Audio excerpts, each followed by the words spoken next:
Hey science lovers, welcome to bio with Vish. As you know कि हम कौन सा टॉपिक कर रहे हैं, डाइजेशन का।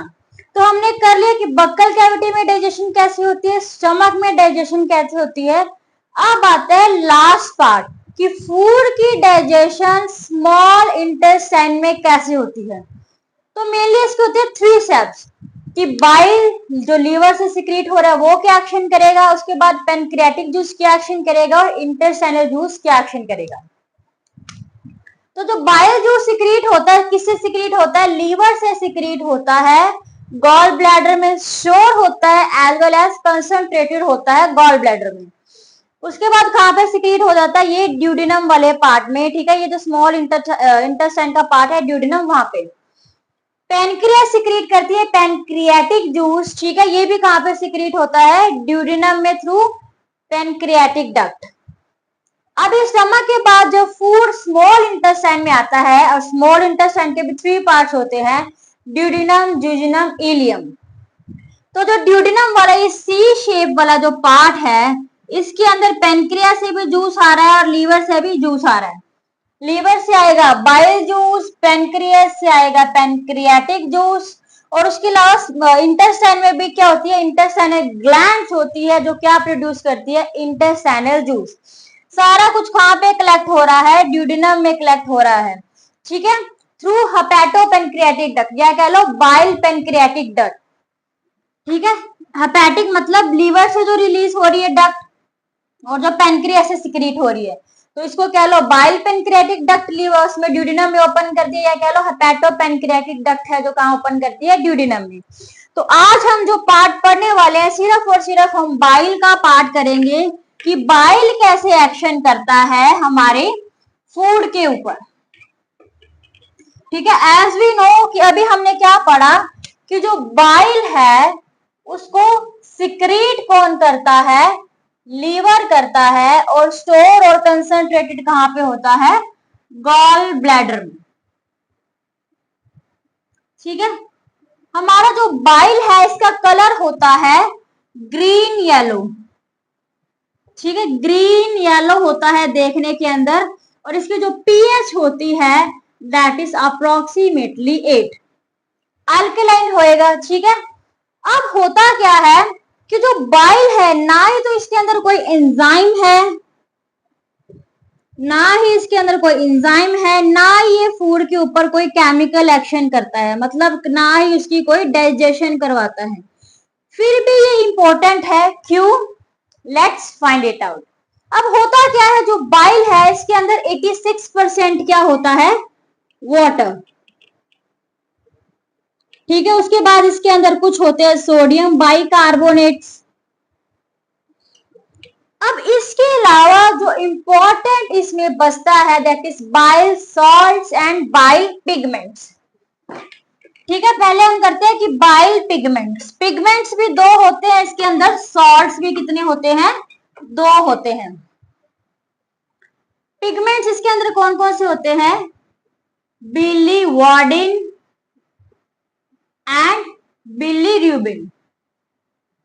अब हमें पता है पिगमेंट्स हैं तो क्या करेंगे, कलर प्रोवाइड करवाएंगे। अभी हमने किया, बाइल का कलर क्या होता है, ग्रीन और येलो। तो जो बिलीवार्डिन है ये क्या होता है, ग्रीन कलर प्रोवाइड करवाता है, और जो बिलीरुबिन है ये कौन सा प्रोवाइड करवाता है, येलो। हमारा जो फिकल मैटर होता है, हमारी बॉडी का जो सॉलिड वेस्ट होता है डाइजेशन के बाद जो सिक्रीट होता है, उसको भी कौन कलर प्रोवाइड करवा रहा है, दैट इज बिलीरुबिन। ठीक है, ये भी आगे ब्रेक डाउन होके कंपोनेंट्स अपने बनाएगा। ठीक है, अब इसके अलावा आगे इसके अंदर होते हैं bile salts, that is sodium ग्लाइकोकोलेट and sodium taurocholate.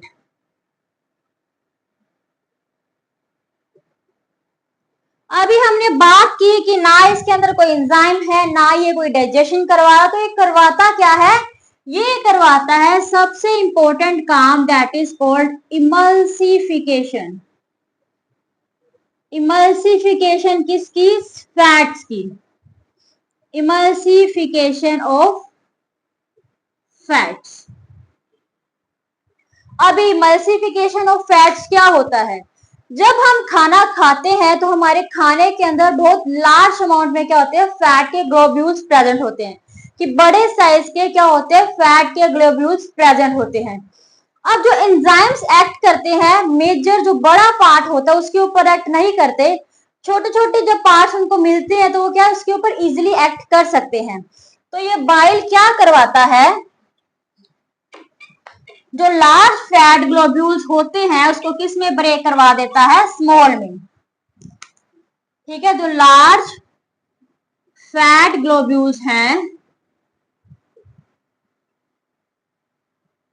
उसको किस में ब्रेक करवा देगा, स्मॉल इमल्शन ड्रॉपलेट्स, या कह लो स्मॉल फैट ग्लोब्यूल्स। अब हमने ये सॉल्ट्स पढ़े हैं दो, ठीक है, ये सॉल्ट्स प्लस फोस्फोलिपिड्स, फोस्फोलिपिड्स और ये सॉल्ट्स मिलके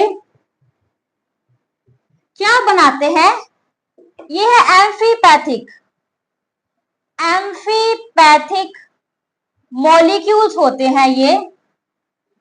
अभी एम्फीपैथिक मॉलिक्यूल्स का क्या मतलब है, क्या करवाते हैं, जो ये लार्ज फैट ग्लोब्यूल्स थे, मतलब मान लो इतना बड़ा एक फैट का ग्लोब्यूल आ गया, अब इसके ऊपर एक्ट करना इजी है या स्मॉल पे, ऑब्वियस है स्मॉल पे, ठीक है।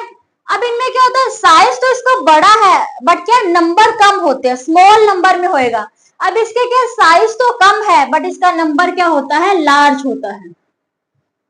अब ये क्या फैट के ग्लोब्यूल्स हैं, वापस इकट्ठे भी हो सकते हैं। तो ये सॉल्ट्स और फोस्फोलिपिड्स जिनका एम्फीपैथिक मॉलिक्यूल्स हमने बोला है, इनका काम क्या है कि इसको वापस से ज्वाइन ना होने देना, ठीक है, इनको वापस ज्वाइन ना होने देना, ये इनका काम है कि जो इमल्शन के पार्टिकल्स बन गए उनको वापस जुड़ने ना दे। अब ये स्मॉल पार्टिकल्स में चेंज हो गए तो इसके ऊपर जो लाइपेज है, लाइपेज एंजाइम जो है इजिली एक्ट करेगा, जो कि हम पढ़ेंगे नेक्स्ट वीडियो में, कि जो स्मॉल इंटेस्टाइन का जूस कैसे एक्ट कर रहा है, जो पैनक्रियाटिक जूस है वो कैसे एक्ट कर रहा है। So till then bye bye, take care.